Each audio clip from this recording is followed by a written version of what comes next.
बहुत ही ज्यादा खतरनाक था।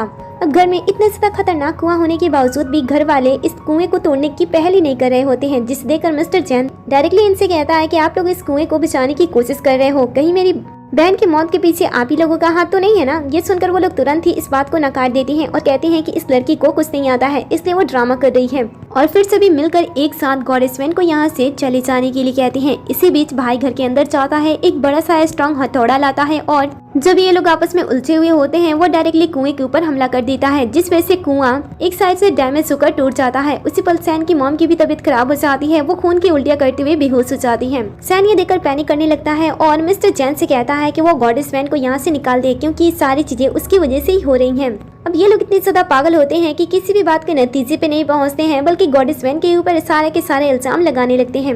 लेकिन यहाँ पे इकलौता समझदार पर्सन मिस्टर जैन ही होता है, जो कि कुएं की जांच करने के लिए कुछ लोगों को बुलाता है, साथ ही इस कुएं को भी पूरी तरीके से खत्म करने के लिए कह देता है और परिवार के सभी लोगों को वार्न भी करता है कि अगर कोई भी उसके काम में दखल अंदाजी करते हैं तो वो उनसे रिश्ता तोड़ लेगा।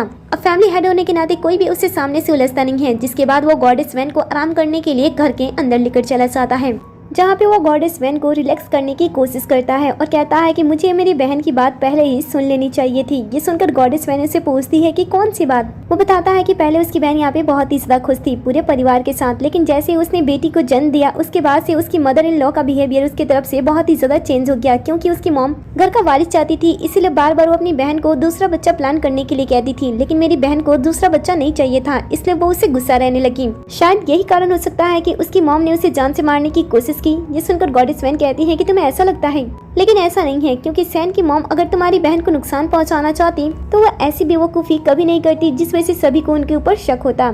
दरअसल असल में तो इन सारी चीजों के पीछे तो कोई और है। ये सुनकर भाई कहता है कि क्या ऐसी बात है, और उसके बाद वह इस चीज की इंक्वायरी करता है। कुछ समय के बाद वो पूरे परिवार को एक बार फिर से इकट्ठा करता है और बताता है कि उसकी बहन का कोई एक्सीडेंट नहीं हुआ था, बल्कि किसी ने सोच समझकर घर में आग लगा दिया था। ये बात सुनकर सभी का पहला शक साव की मॉम पे जाता है और सभी लोग उन्हें ही गुनहगार समझ रहे होते हैं। लेकिन उसी समय जिस पर्सन को मुस्लिम के तौर पे सभी के सामने प्रेजेंट किया जाता है वो कोई और नहीं बल्कि सैन की बहन होती है, जो कि यून होती है। यून को सभी के सामने प्रेजेंट किया जाता है और उसे उस इंसिडेंट के बारे में पूछा जाता है। वो कहती है कि ऐसा नहीं हो सकता है, क्योंकि वो तो उस दिन हॉस्पिटल में थी। भाई भी उसमें हामी भरता है और कहता है कि उसे पता है कि वो उस दिन हॉस्पिटल में थी। लेकिन मिस्टर जैन को यून के ऊपर भरोसा नहीं होता है। यून कहती है कि मेरे पास हॉस्पिटल की रिसिप्ट है, जिससे ये साबित हो जाएगा कि मैं उस दिन हॉस्पिटल में थी।